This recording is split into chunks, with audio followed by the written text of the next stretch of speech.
Hello and welcome to Witch Please, a fortnightly podcast about the Harry Potter world. I'm Hannah McGregor. And I'm Marcel Cosman. And Hannah, since we're talking about witch hunts today, I would like to start off by chatting a little bit about our favorite non-Harry Potter fictional witches in the sorting chat. I love this idea, Marcel. I love it so much, it's almost like I came up with it myself. Yes, someone smart came up with it. Well, everybody here is very smart, so it could have been any of us. But really, I just want to talk about Baba Yaga for the most part. Can I tell you how much I love Baba Yaga? Iconic home design. Tell me who Baba Yaga is, because I feel like I hear a lot about Baba Yaga, and we haven't met, so... You don't know her. I don't know her. She's a Eastern European witch myth, like the witch who lives in the woods. But sort of a couple of really exciting and distinct things about her are that her home has chicken legs. What? Yeah, she's got this really cool cabin that's on these long chicken legs. Okay. So her cabin can move around. I'm doing a chicken leg thing with my hand right now. So are you? Yes. Yes, I am. An anatomically correct chicken leg reproduced with my hand. Look at it go. Is that one of the reasons why your renovations are taking so long? Because you have installed chicken legs? Oh, yeah. Sorry, we did move the entirety of my condo out into open air and then install chicken legs under it. Incredible. And we had to sort of install a system where, in order to enter, you have to, answer a riddle and donate some of your blood. It's no big deal. But that did take a while to get the permits. Yeah, I imagine. I also just would really like to take a moment to give a shout out to Sycorax, who is Caliban's mother in The Tempest, who has the best witch name of all time. And it's a great name. I always said that if I ever had a daughter, I would name her Sycorax, but alas, I am daughterless. Oh, well. What are your favorite witches? So you made an incredible list ahead of time, and you have a few of my favorites on there already, including Ursula and Mommy Fortuna. Now, I feel complicated about Mommy Fortuna because I don't really like her. She's bad. Yeah. She captures creatures and keeps them in cages. But she's a witch.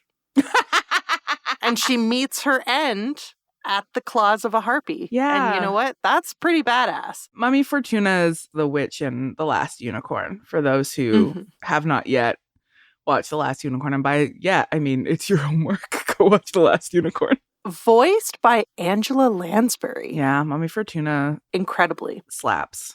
I would like to take a moment to shout out not Glinda, the Good Witch of the North specifically, but rather the fellows in that viral video where they are having a fight about whether or not Glinda, the Good Witch of the North, is a princess. Yeah. Because that video brings me joy every single time I watch it. Hold on! Her sister was a witch, right? And what was her sister? A princess! The Wicked Witch of the East, bro!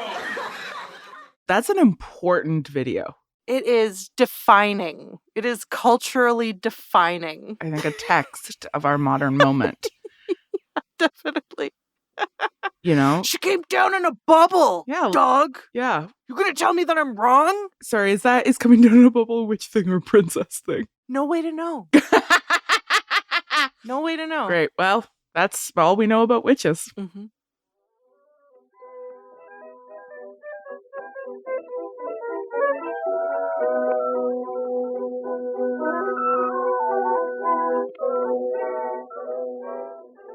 Okay, well, I feel like we could talk about witches and our favorite popular culture representations of witches and our favorite conversations that happen in pop culture about witches.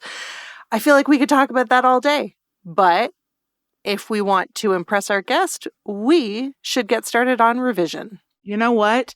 It's a great idea. And I think uncharacteristically, we should begin with feminism. Oh, gross. I'm just joking. Please start. So specifically through the lens of feminist literary criticism, we have continuously throughout this podcast applied pressure to dominant worldviews that are based in white supremacist capitalist patriarchy. This is going to sound familiar if you've been listening. And those dominant narratives are very good at naturalizing white supremacy, class hierarchies, the sex and gender binaries, heterosexual monogamy, and capitalism in general as these natural or inevitable systems rather than oppressive human-made systems. And, of course, part of how these systems are naturalized is through narrative, particularly narratives that continuously cast straight, white, able-bodied men as heroes, that portray queer, trans, and racialized people as monstrous or aberrant or less than human, and that moralize wealth and class status by depicting them as rewards for virtuous behavior. Ooh, boy. Boy, oh boy. Yes, they do. They sure do, like so many of them, huh? I know. Okay, well, we've definitely talked about capitalism a few times, but I think that we might want to revisit this excellent quote from revolutionary Marxist Keeanga-Yamahtta Taylor, professor of African American Studies at Princeton University, who defines capitalism as a system, quote, based on the exploitation of the many by the few. Because it is a system based on gross inequality, it requires various tools to divide the majority. Racism and all the oppressions under capitalism serve this purpose, end quote. So Taylor reminds us that we cannot understand the way capitalism generates artificial scarcity to keep us at each other's throats without understanding racism as, quote, necessary to drive a wedge between workers who otherwise have everything in common and every reason to ally and organize together, end quote. Is it more true if I yell it? Yes. Yeah, you can really tell when Marcel believes something when she yells a quote.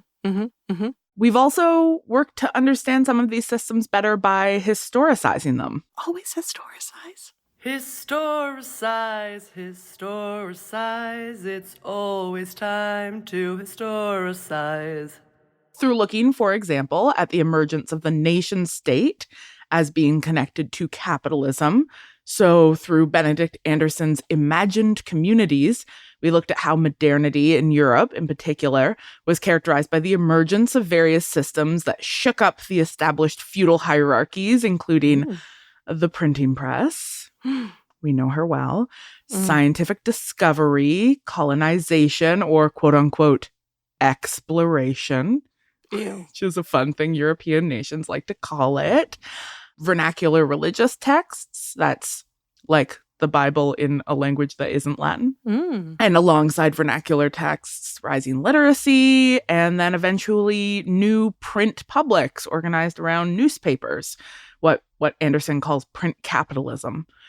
And alongside all of these changes came the rise of nations as, again, the thesis is in the title, imagined communities. I love it when the thesis is in the title. It's so helpful. So handy. Okay, so speaking of historicizing. Always historicize. Always historicize. We've also looked at the very concept of historicizing, or historical memory, how we remember events from the past. For example, do we memorialize European modernity through a series of great, read white, male, wealthy thinkers who transformed the status quo? Because that's certainly who we name streets and buildings and schools after. We do! That's not a quote. I'm just yelling. But what about the experiences of all those living through modernity without leaving textual traces because they didn't have access to things like literacy or the emerging press? What do we know about them? And how, Hannah, how do we know it? I actually don't know, Marcel, but I think these are excellent questions. And I think it's time we maybe try to answer them. Awesome. Let's do it.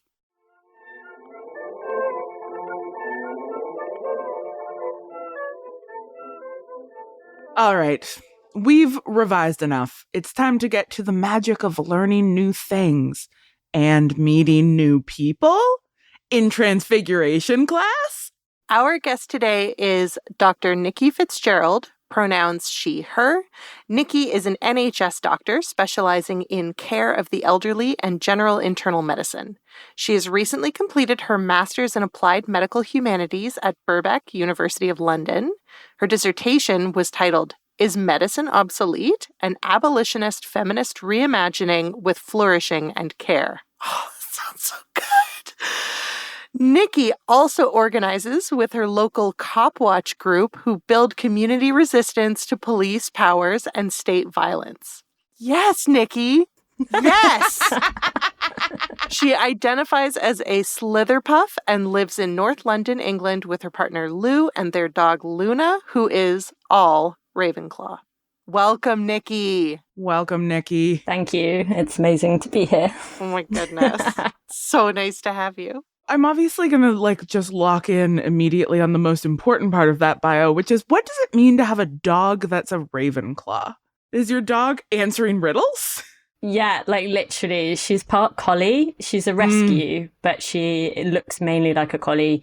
And yeah, she can do riddles. She's very clever. She's cleverer than most of the children I know. And she had a different name when we went to the rescue place. And when we took her for a little walk, I just looked at her and was like, she's a Ravenclaw. No, she can't be called that name. She is called Luna, and that is happening from now.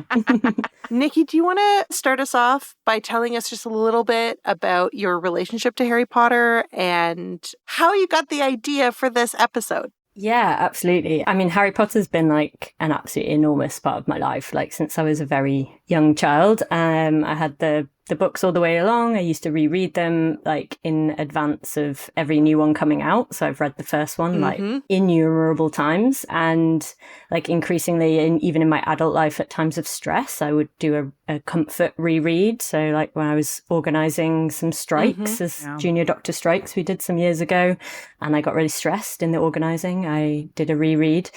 But then a friend, shout out to Sarah Trevi, who sent Which Please my way, and that has been absolutely sort of imperative for me for helping me manage the shittiness of the author and allowing me to have an ongoing complex relationship to what have been really important books in my life, because otherwise a sort of pre-critical reading me would have just been okay, Harry Potter's cancelled now, but I'm also quite sad about that. I don't know. Part of I think all of our ongoing relationship to the series is just being okay, well, what do I do with this? What do I do with this thing that I love? And yet this author seems to keep getting worse. Yeah. So now I comfort re-listen to the original run of Which Please instead. Yeah, not unproblematic in its own way, but much better intentioned, I think. More willing to listen to feedback. 100%. So your very exciting pitch for this episode is about witch hunts, but is there a connection to this work you've been doing in your master's on medical humanities? Also, can you tell us, just for the listeners, what medical humanities is? For the listeners, not for us. We know. Yeah, so medical humanities is studying medicine and actually health. So some people are arguing we should actually call it the health humanities, because it's not all about the doctors. So it's studying medicine and health more broadly through the lenses of humanities. And as with, I guess, quite a lot of fields, academic fields, there's a few different schools of thought on what it is, and waves of what it has been and what it is now. So there's kind of an original version, which is essentially old white men with elbow patches saying doctors should read books because it would make them more empathetic to their patients. But I think from having read Hannah's book, we know that that's fully bullshit. So another theory ruined. So yeah, I'm more into the critical and applied medical humanities, which is kind of really applying critical theory to medicine and health more broadly. And in that sense, I kind of think of like medical humanities is to medicine what Witch Please is to Harry Potter. That's so nice. Yeah, and like weirdly, my master's was super aligned with like the reboots. Like, so it'd just be like, oh, I've been set this book and you guys are talking about it on the podcast. It's like strangely mirroring. So Love that. How did this lead to you studying witch hunts, though? Yeah. So, I mean, one of the modules was going to look at and access like a different practice from our own, and I kind of use that to reflect back on our original practice. And I kind of came to the conclusion throughout that module that my ideal practice would have been to actually sit in with a witch from like the time or just pre the witch burnings before she got burnt. And so that was how I ended up reading a whole bunch about that time and about the witch hunts. And so, yeah, this is definitely through a medical humanities lens and a way of accessing those histories as witches as healers, really. So what drew you to that conclusion that you would really like to learn from a early modern witch? So I guess increasing dissatisfaction with like the heteronormative, cisgendered, white supremacist patriarchy that is like absolutely integral to medicine and its histories, and like feeling very implicated in that as a medical practitioner and feeling increasingly aware of it and how it's operating, but nobody else is like talking about it, which is then kind of how I got to the master's, and that being like a really necessary way of me staying in touch and being able to try and navigate a way through that without having to just leave my job. And I guess as I was like working through some of that rage in a really like with a lot of trans studies actually is a really great way to access a whole bunch of rage. I was like, you know, who was practicing like before all of this bullshit, witches. They were the community, you know, healthcare professionals, and well, not professionals. That's the point. Professionalism is a tool of the patriarchy. They're the community healers, essentially. Community healthcare amateurs. Yeah, like purposeful amateurs. Yeah. Yeah. So, Niki, for folks listening who are really into this idea and want to learn more, is there like a central text that you would recommend that's been kind of particularly important to your thinking and learning?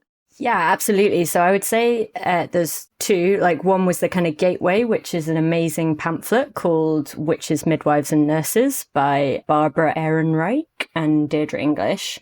And that was like or self-researched and published as part of the 1970s women's movement and the women's health movement. And it's an amazing thing. But what that sort of, I think, led to then a more detailed study, which comes from Silvia Federici called Caliban and the Witch. And that really gives a big kind of overview and deep dive of the witch hunts and also their relationship to the capitalist transition. Silvia Federici is one of those feminist thinkers who's like, name I know, but I've never read any of her work. Can you give us like a sort of in a nutshell, like who is she? Why is she important? Yeah, so she's Italian, but works mainly in the United States and has spent some time in Nigeria. She describes herself as a feminist writer, teacher, and militant. She's the co-founder of the International Feminist Collective and launched the Wages for Housework campaign internationally. So yeah, she's a Marxist feminist, and like Caliban and the Witch is her kind of really well-known sort of seminal text. I am aware that there is like this whole sort of Marxist, feminist, theoretical world that is about labor, like reproductive labor. Reproductive labor. That is the phrase that I sometimes hear Marxist feminists say as part of a like the feminist intervention into Marxism. And I'm like, I don't know what it means. I'm not a feminist Marxist, and I think that's quite important to stay like right out as to like I've been muddling through this also as like because it's very important about the witch hunts. But yeah, I think she does talk about that, about the reproductive labor, like productive and reproductive. And like, it's this idea that the like reproduction of the worker, so that is, you know, like the physical reproduction of like having a baby, but also like feeding, clothing, like making the worker like able to go out to work, and how that has been essentially invisibilized, domesticated, and is unwaged and remains unwaged, and that was like actually, it's going to be quite important to what we talk about. It's like that was one of the aims of the witch hunts, was to drive women inside in the house, reproducing workers for free when they weren't necessarily doing that before. You made reference to a term that I don't understand. I've never heard the term capitalist transition before. And I feel like I could probably make an educated guess about what it is, but there's no way that I could possibly know whether or not I'm right. So can you please explain what the capitalist transition is, and then maybe talk about what it has to do with the witch hunts? Absolutely, yeah. It's the transition to capitalism, I knew it. But like what it actually is, you're right to ask, because it is contested. So I think like capitalists would argue that the capitalist transition was just like, feudalism was bad, which was what was before capitalism. So then everyone just came out with this really good idea to just be capitalist instead. And then everything would naturally progress and be better in the future, and good for everyone. And we can all agree modernity is better. So capitalism's great. Yeah, that's what they'd say. Not us, though. We're onto them. Yeah. So sort of accessing this history and this transition is often like an important part. This is what Federici says anyway, of a Marxist political education, to try and kind of get back to that time and see how things can be or could have been otherwise, to like sort of explore how it came about and how the transition was actually enacted, to also think about ways of resisting it. Because historicizing is a way of making the present non-inevitable.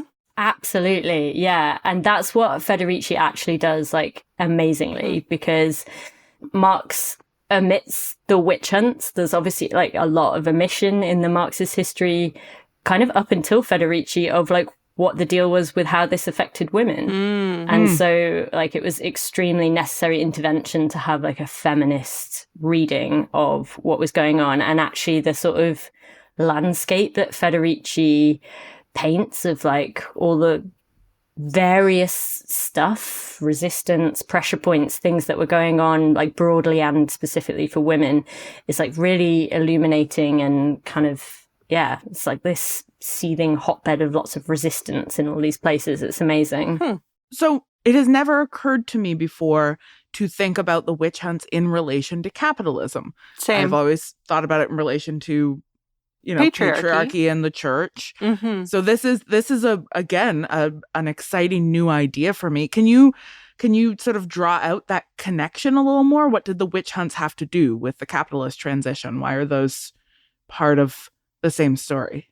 Yeah, well, I think that it's kind of maybe important, like, first off, to sort of go into some of that stuff that Federici was talking about, the historicizing the lay of the land, and it then makes a bit more sense as to why it was, where the witch hunts come in, and like why it was so important, essentially, to control women. Yeah. In order to achieve it. So sort of another one of those like Marxist terms that you might have heard talked about and not known what it was is primitive accumulation. And she talks about it in Caliban the Witch, and I had to like look it up a whole lot and didn't really know either.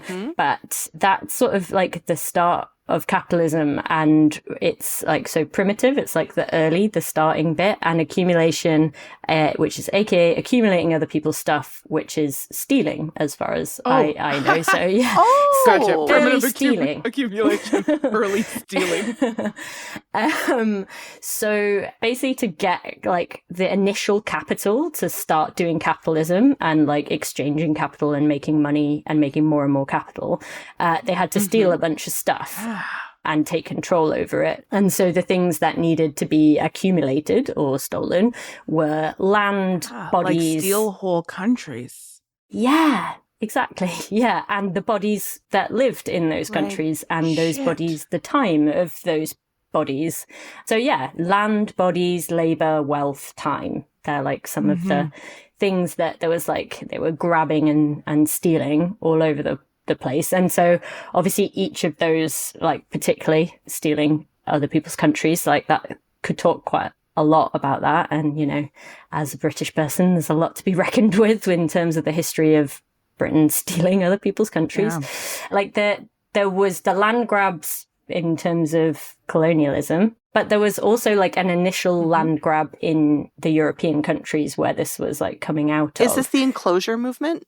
Yeah, absolutely. Okay. Yeah. So like, what's the enclosure movement? I don't know that thing. So the enclosure of the common lands, you might have heard of that before, like when you talk about it in relation to that. So there were common lands, which like each village or community had common lands that they would have their own little bit of, but they would generally like communally farm and make their own food. And actually, they weren't workers at the time of like feudalism weren't really paid in money. It was much more an exchange, and you got given plots of land for doing work.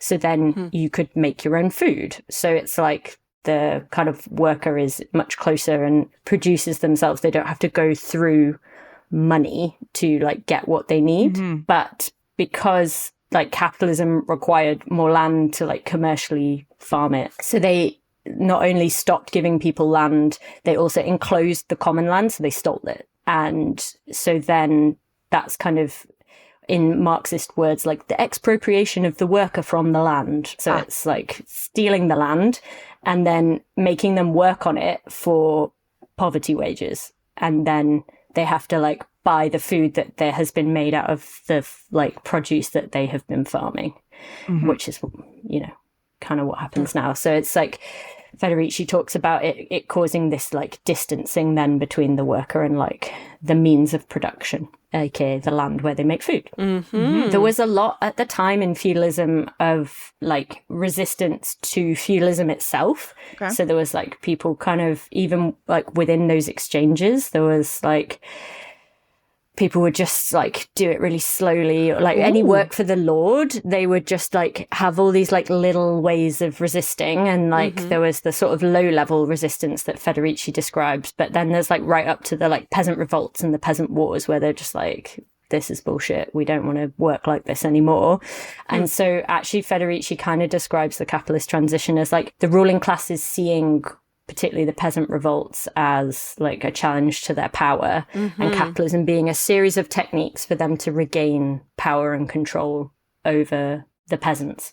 Oh, that's so interesting, because I feel like the way that I understand like the transition from feudalism to capitalism, in my understanding, it's always been more like, oh, well, that's when the middle class emerged and took power from the aristocracy. But what you're saying is actually these were tools that the aristocracy was able to use in order to continue to have control over the land and withhold it from the working classes.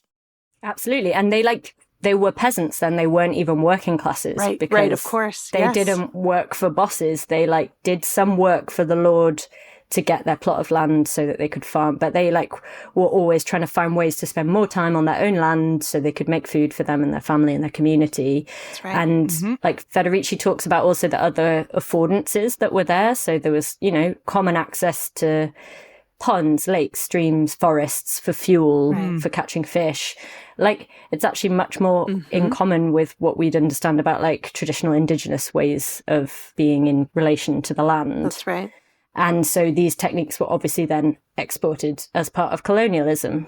Yeah. And I know that sort of project of colonialism, like England practiced it first on Wales and Scotland and Ireland, of like enclosing the land, disrupting traditional relationships to the land, and then exporting the people whose land and livelihoods they disrupted to North America to perpetuate colonialism there. Like it's all sort of part of a continuous project. Yeah, and I think that's really important because we often think of them as like, or certainly even when I was taught history at school, it's like we taught about enclosure like in one time, and then like decade later we were talking about like the Atlantic slave trade, and it's like actually it's all like part of the same sort of thing.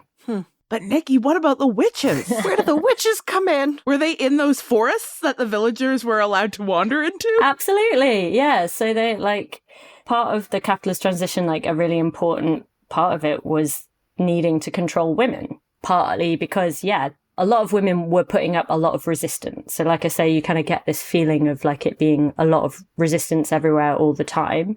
And there's some argument that, you know, there were earlier revolts that then killed a lot of the men, but the women kind of maintained those knowledges of the forms of resistance required. They're also like big in like heretic movement, which Federici actually describes more as like a movement for social justice and like a different way of doing Christianity that was less like obviously bullshit. Because at the time they were, you know, taking money. It's like you pay us and we'll pray a bunch so that you can go to heaven. So you just, the more you can pay us, the more likely you go to heaven and that kind of thing. And the heretics were just like, that doesn't sound right. So yeah, there were a lot of women active in the resistance. There was someone that Federici cites called Captain Dorothy, who I just love the idea of. And she led a band of 37 women to fight off the enclosure of some mining land in Yorkshire. There's like a number of reasons then that like women needed to be controlled. So we sort of, the resistance is a big one, but like another one, as we kind of talked about, is for capitalism to like have workers who are like regularized and produced and able to go out to work. They wanted to push women into the domestic sphere and kind of make them do that work for free without labor, because they a lot of women had been going out to work. Like this is, you know, it's mainly like a rural history that's given, but Federici does talk about some of the urban stuff, and there were women like working in guilds and things even like earlier than this time. So it was like ways of forcing them into the domestic sphere, but also kind of making them into the domestic sphere and like controlling their sexuality, essentially, to make them repopulate after huge sort of decimations to the population through wars and all the like revolts and the plague and starvation, and like because of huge taxation as well. So we want women who are afraid to be in public, and we want women not to know how to practice things like abortion. Exactly. So you want the women to be in the house having the babies and not being able to control their fertility in any way. And I think between the pamphlet I mentioned earlier and Federici, you do get this real sense that, you know, the women who were community health practitioners were witches or wise women, and they were, you know, skilled in providing kind of medicinal or herbal ways for women to take control over their fertility. So it's sort of a double whammy. You want all the women to be frightened, but you particularly want to target the women who have access and knowledge to contraception and termination. So we get witch hunts. Yeah, exactly. And I think one of the important things about the witch hunts, because we already talked about it, like maybe being about religion, is that the construction of the witch does come from like religion, from like Christianity in sort of like the 14th century. But actually the witch hunts, they are state organized. They are not necessarily carried out by the church. There were laws passed that described what a witch was and made witchcraft a crime. So though the witch was maybe first sort of described in the 14th century, the witch hunts were actually in the 16th and 17th century. And that's where there were state organized trials of hundreds of thousands of women where they were, you know, tortured, put on trial, and then, you know, burnt at the stake. Learning about the witch hunts as a teenager is what first radicalized me. Oh, interesting. Yeah. I still remember reading about them and being like, sorry, just thousands of women were systematically and legally murdered? Why isn't everybody more upset about this? That is I feel like whatever the thing is that radicalizes you, that feeling of, wait, why aren't people more upset about this? It tends to be that sort of that first sensation. Wait a minute, shouldn't we all be angry? Why isn't everybody else angry? And another feminist is born. Okay, can I do some repiecing together just to make sure that I'm following? Because there are so many moving parts to this history. So the capitalist transition steals land and people and resources. People were already unhappy with feudalism. Fair. Doesn't sound great. Capitalism was an opportunity to reassert authority over the people unhappy with feudalism. People continued to resist this, and the ways in which women were resisting were particularly unruly, and the state was able to enact laws to disempower these women, and in so doing, move them more into a domestic sphere where they now thoroughly disempowered are literally reproducing the capitalist system by having babies and raising children and not being able or allowed to do anything else. Am I following? Absolutely, yeah. What a good student. Okay, so here's my question. I often find that I talk about the state and I don't always know who I'm talking about when I say the state. So in this situation where the state is enacting these laws to torture and assassinate women, torture and murder women, is the state the aristocracy or the church or a combination or new capitalist landowners or a combination? Who's the state? It's difficult to say. I think that basically part of the transition was reconfiguring those relationships. Gotcha. So part of it is the aristocracy, but there are pacts made between the aristocracy, the church, I guess a form of central government that's related to the crown. That's the kind of feeling I got from reading it, but the detail is a bit sketchy. But yeah, I think that the important point to me is that we so often are like, oh God, the church is terrible and they enacted all of it, because it's often depicted in popular culture as being priests. And priests did conduct trials, but it's much more of a coalition. And they are state documents that people are uncovering in archives and re-looking at with a different eye now to sort of say, hang on, what the fuck is up with that? Yeah. And I mean, I think a useful reminder is that this is a period before really much articulation of the separation between church and state, right? Which is like a sort of later revolutionary idea. And so, when we look at the relationship between, say, the monarchy and the church, part of the point was that the monarch was the representative of God on earth. So those are not really divided. But my understanding of the state is that it's literally whatever body imposes laws. So it's okay, well, whoever is in a position to claim that they are the one who gets to make laws and then punish people for breaking them is the state. Yeah, I think that kind of marries up with my reading from Federici, because a lord of the manor could just have a bunch of trials and try a load of women and burn them all. Yeah. You get to declare yourself the state if you have the largest police force. The state is whoever makes laws and can enforce them, and you enforce them through policing, which is why the Sheriff of Nottingham is such an important foundational villain. Literature's first cop. Oh boy. I learned so much from Disney, Here is another question as close to my heart as the question of what the state is. And that is the question about magic. Which is, sometimes when we talk about the witch burnings,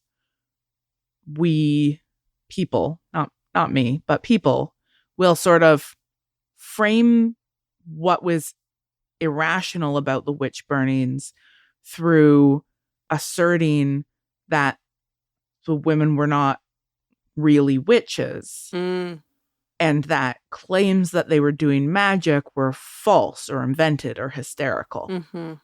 So I guess what is Federici's stance on magic and the sort of quote unquote realness of witchcraft? And like maybe like what's yours if it's different from Federici's or the same? Yeah, I actually have a quote. She said, the witch hunt was also crucial to the erasure of magic as a universe of practices, beliefs, and social subjects whose existence was incompatible with capitalist work discipline. Wait, so magic is irreconcilable with capitalism? Yes. Incredible. Hot. Yeah. Part of her argument is that it wasn't just witches as maybe some wise women or some older women who were, you know, really pissed off that they'd been dispossessed from their like land and poor relief.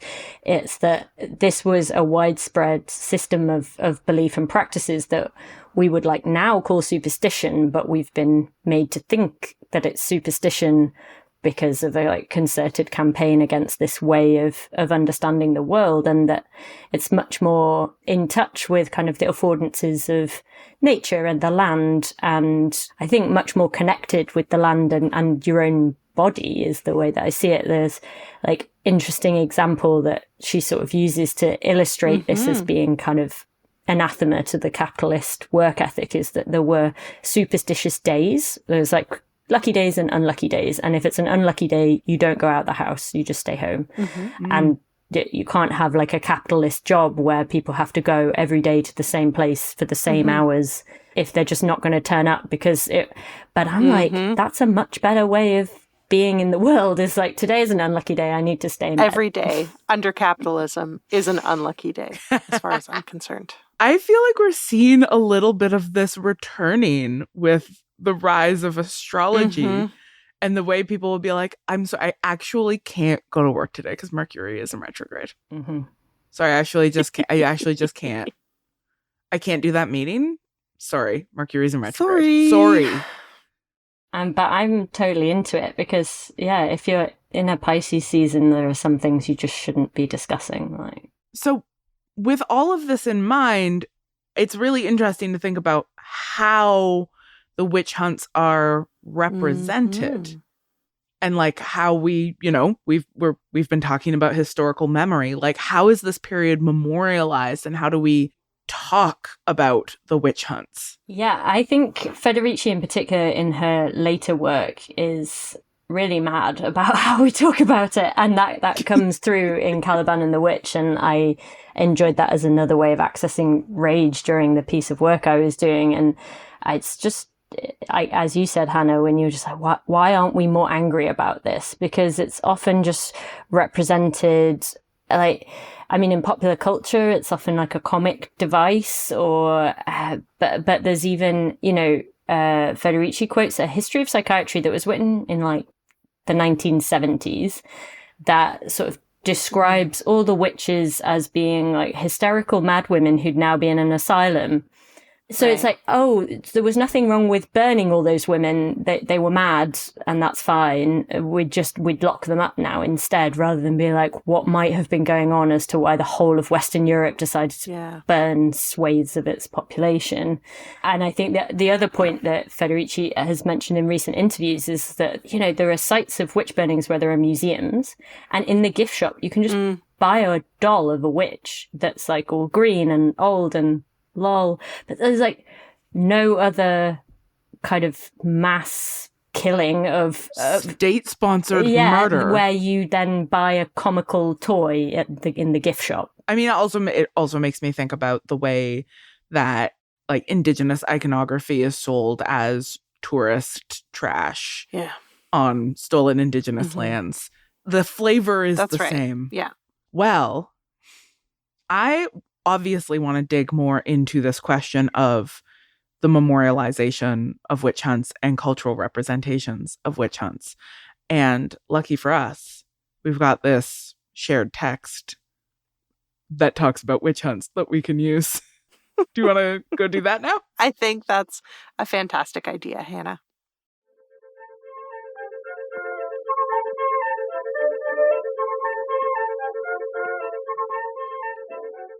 Are we all ready to test our knowledge by seeing what new dimensions of the Harry Potter books this knowledge elucidates?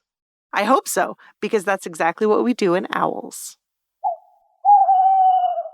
Okay, so when I first sort of saw this pitch, the thing that came to mind immediately was that part in Harry Potter and the Prisoner of Azkaban, where Harry has been assigned an essay about why 14th century witch burning was pointless. I guess because you can't burn real witches. And so I guess they only burned innocent people. It's extremely troubling. Like, was when I read Caliban the Witch, I immediately had to write to you because I was just like, oh God, this is horrifying. Like, the idea that there's these witches who are just at a stake, like, next to some muggle women. Or are they muggles? But next to some other women who are being burnt alive. And they're just like, this is so fun. Yeah, you've helpfully included for us the language from the book here, which reads, the witch or wizard would perform a basic flame-freezing charm and then pretend to shriek with pain while enjoying a gentle tickling sensation. Indeed, Wendelin the Weird enjoyed being burnt so much that she allowed herself to be caught no fewer than 47 times in various disguises. Which, the idea that witch burnings were mostly jokes and that the witches were letting themselves be caught is so sinister if you think through even one implication. Yeah, absolutely. I mean, because it even says like on like the rare occasions that they caught a real witch. So it's like muggles are so stupid, they just are catching all these not real witches. But if they do catch a real one, they're just it's still a figure of fun. And even the witch who enjoyed it, like she's kind of being mocked in this real like misogynist tone. Wendelin the Weird, like she's so weird and aren't women stupid? And also, if it was a rare occasion that they caught an actual witch, a lot of women were being murdered. And they knew about it and they didn't just go and help? Stop them? Yeah. Instead, they like cosplayed as them for fun. This feels very much like one of those many ways in which the novels, if you put a little bit of pressure on them and think through the implications, are so unbelievably hateful, but kind of in the way that they just reproduce the same ideologies that we already have, right? Like we already don't trust women. We already love to like ridicule the idea of difference. And then to add to that, this history that, Niki, you've shared with us from Silvia Federici's work really, in a lot of ways, frames this not just as a kind of horrifying, ridiculous representation of an actually terrible thing that happened to thousands of people, but it's also very silly, but like silly in a, I don't know. Yeah, when you start to really think through the witch hunts and like humanize the women who've been murdered by the state, you know, and think of them as actual kind of peasant women at the time, but I guess what we might think of, you know, proletariat women, right, you know, working class women, and you know, actually think of them as real. It just becomes untenable to read this in any other way than it's completely horrible. Yeah. And I guess that's what it's sort of showing us, is that there has been none of that thought, and it also really reproduces that divide, the wizard muggle divide, that's whatever they're up to is separate and it's silly. Yeah. Like muggles are silly, women are silly, even the witches in our own side are kind of silly, but like it's all, that's the spectrum of it. Yeah. Yeah. And like thinking about the fact that so many of these women would have been like what we would today think of as activists, it's also really horrifying to realize that this is a pop culture reference to like exterminating activists. And that's really, it leaves me speechless. Like, I'm so disgusted. Yeah. And like, has Rowling read Sylvia Federici? Probably not. But then that just kind of, in a lot of ways, it just makes it worse. It's also part of this sort of larger through line in the whole book series that we've talked about, of like, the worst villains are the ones who have nothing but disdain for muggles. But the book series itself has nothing but disdain for muggles. Yeah. And this is one of many, like, this makes a joke of the mass murder of muggle women and activists who were doing, like, in the political events that were unfolding at the time, and all, like, it just becomes a sort of goofy joke in a way that aligns with how everything we see of the muggle world is dismissed, derided. The muggle characters that we're introduced to are at best silly and at worst outright villainous. And it is what sort of one of those like profound irreconcilable aspects of this book series for me, is just like the series at a narrative level is espousing the very fascist beliefs that we're supposed to be rejecting.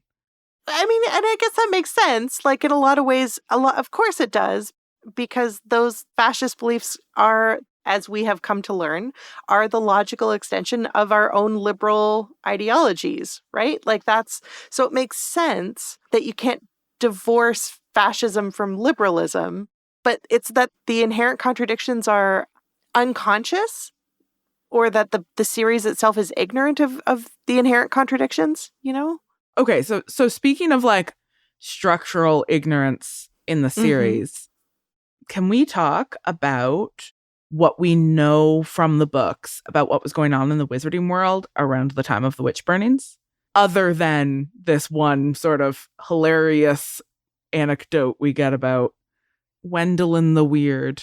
What else was going on in the wizarding world while muggles were burning women? Yeah, because this is what also doesn't make sense about Harry's question, is that it says witch burnings of the 14th century, which were not really actually happening. It was mainly in the 16th and 17th century. So I think that leaves a big question. And what was going on in the 17th century was the International Statute of Secrecy.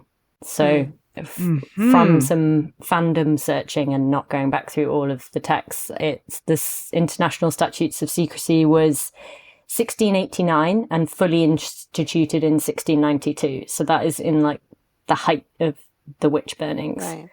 Yeah. And that's the like official separation of the wizarding world and the muggle world, where it becomes like, we don't let them know that we exist. Exactly.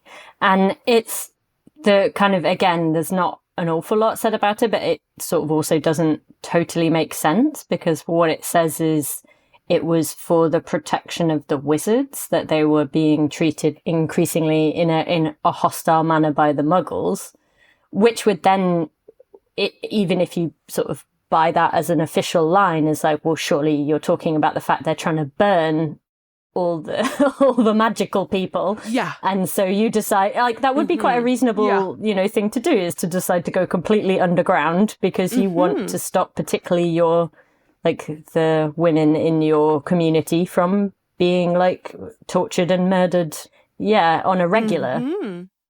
So reasonable to be like, oh, what's a good reason that in the 1600s wizards would suddenly be like, maybe we need to not let muggles see us do magic. Like, oh, maybe it's the witch burnings. Maybe that's the one.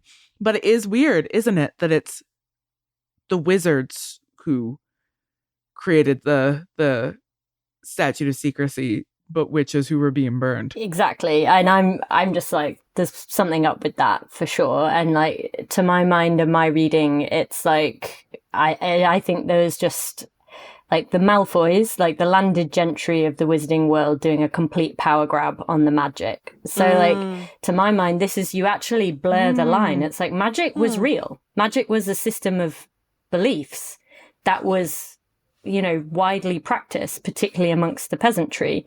And witches and wizards were living cheek by jowl with muggles. So, like, actually, if it was a widespread system of beliefs, there probably wasn't such a thing as a muggle. That was probably a category created after the International Statutes of Secrecy. And so they were all living together. And then as part of capitalism, they needed to get rid of magic. And there's the Malfoys up at the manor being like, hang on, I can see a sort of way through that we can get around this. And they sign up with the state to say, okay, some of us will keep some power and some magic, and we'll go underground while you crack on and burn all the proletariat or the peasantry. Yeah. And, this makes so much sense when I think back to the conversation that we had years ago with our friend Andrea Hasenbank when she talked about the mode of production in the wizarding world and how I believe she saw it as being feudal and not, well, it's definitely not capitalist, but I think she argued that it was feudal or like slightly post-feudal. I can't remember exactly how she phrased it, but it was artisanal. Oh, you would know, Nikki. What did Andrea say? I didn't actually listen to that episode in my revision, but I remember it. Yeah, artisanal. And that was part of feudalism, is that there were, people who worked the land, but there were also artisans, like skilled makers. So yeah, that would definitely, tie in. Huh. Yeah. It also ties into that conversation we had with Ella McLeod on a bonus interview about cats and the way that cats hang out with squibs, which suggests like the presence of these magical animals with squibs, sort of a reminder that like the difference between a muggle and a wizard, a wizard and a squib is it is a state imposed distinction that operates through the totally undivided, like functionally undivided system of the Ministry for Magic and Hogwarts, because those are like, Dumbledore tries a little bit to resist those integrated systems, but they're pretty integrated. Like Hogwarts is state education. It's state funded and state run education. And your admission into Hogwarts is what triggers your access to a wand, your access to magic, your access to this whole world and all of its infrastructure. A wand is what makes you a subject in the eye of the wizarding state. So the International Statute of Secrecy becomes this like very clear, like some rich families are now going to decide who gets to count as magic and who doesn't, which is why we should not be fantasizing about getting our Hogwarts letters, but rather should be fantasizing about dismantling the entire system that Hogwarts represents. Yeah. I mean, there was just one other point I was going to make, and I don't know if it will feed in, is that it actually has some really strong resonances with the expropriation of witches, women as healthcare professionals. By an educated, upper-class, medical, professionalized doctor. So it became like licensed. You had to have a degree from a university. And actually, witches were burnt for curing people. Like, you didn't have to be a bad witch. Even if you gave good healthcare, that still proved you were a witch because you cured people. So they burnt you for curing your community. And there were often like sort of the male scientific doctors overseeing some of the trials to make sure they were, I don't know, like scientific or proper. And so, I see a real kind of parallel of the upper class male professionalized doctors casting out the health providing witches and like the Malfoys kind of swanning in and professionalizing and maybe making the magic more scientific, because we see it kind of requires this book learning, this theory. It requires apparatus like a wand. It ties in with that kind of Enlightenment, Renaissance. And you could imagine like a Malfoy ancestor being all up in that. So. Yeah. And that sort of official magic is distinguished from the sort of dangerous, unofficial magic that is done by other magical creatures who work without wands and so like can't be trusted. Like, even if we think about like Madame Pomfrey, she's the Hogwarts matron, but everything about her realm in Hogwarts is hospitalized, right? So it's all very like Western scientific study of medicine, sort of hospital wing. It's even called the hospital wing, isn't it? And yet, like, you've got like Professor Sprout, who's literally growing like all kinds of like herbs and everything, but there is a very clear division between Professor Sprout, who does the growing, and then Madame Pomfrey, who is authorized to do the administering. And yet it also requires Snape to do the wolfsbane potion. Like, why can't Madame Pomfrey do the wolfsbane potion? Why can't Madame Rosmerta make it? I bet she'd brew up a flagon in no time. Why is that knowledge controlled? Why is it restricted, right? All of these systems of restriction and control. What a bummer.